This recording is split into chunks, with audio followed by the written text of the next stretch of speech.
નમસ્કાર. અત્યારે અમદાવાદની પરિસ્થિતિ જોતો હોઉં છું. બીજા મારા વિસ્તારમાંથી ઘણા બધાના ફોન આવ્યા. શહેર વિસ્તારની અંદર સૌથી વધારે અત્યારે એજ્યુકેટેડ પબ્લિક અફવાઓના દોરની અંદર દોરી રહી છે અને પેટ્રોલ પંપ પર લાઈનો લગાવી રહી છે. હું તમામ જનતાને વિનંતી કરું છું, મારા વિસ્તારની તમામ નાગરિકોને વિનંતી કરું છું, અમદાવાદના શિક્ષિત લોકોને વિનંતી કરું છું, આ માત્ર અફવા છે. મારે પોતાનો ઇન્ડિયન ઓઇલનો પેટ્રોલ પંપ છે. આ પેટ્રોલ પંપ પર અફવાના કારણે એક જ કલાકની અંદર તમામ પેટ્રોલ ડીઝલ ખાલી થઈ. ઇન્ડિયન ઓઇલમાં મેં ગાડીઓ બુક કરાવી છે ને એમણે એમ પણ કીધું કે સાહેબ કોઈ સ્ટોકની તકલીફ નથી, આજ રાત્રે કાં તો કાલ સવારે તમારા પેટ્રોલ પંપ પર ગાડી આવી જશે.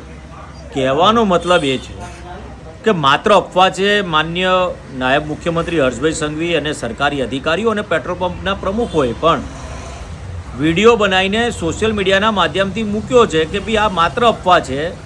બે હાથ જોડીને વિનંતી કરું છું તમામ નાગરિકોને કે આપ એજ્યુકેટેડ છો, આપ સમજુ લોકો છો, તમે ગાડીઓમાં ફરો છો, બાઇકો લઈને ફરો છો, સારી જગ્યા પર નોકરીઓ કરતા હશો, પરંતુ આવા અફવાના દોરની અંદર આવવું નહીં એવી વિનંતી કરું છું આપને.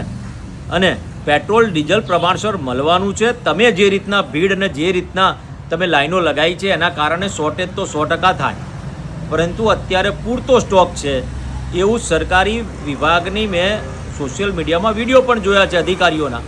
અને આપને વિનંતી કરું છું કે ભાઈ આવી અફવાઓમાં ના આવો, ખોટી લાઈનોમાં ના ઊભા રહો, આપ નિશ્ચિંત થઈને રહો એવી આપ સર્વને મારા સોશિયલ મીડિયાના માધ્યમથી વિનંતી છે. ભારત માતા કી જય. જય જય ગરવી ગુજરાત. નમસ્કાર.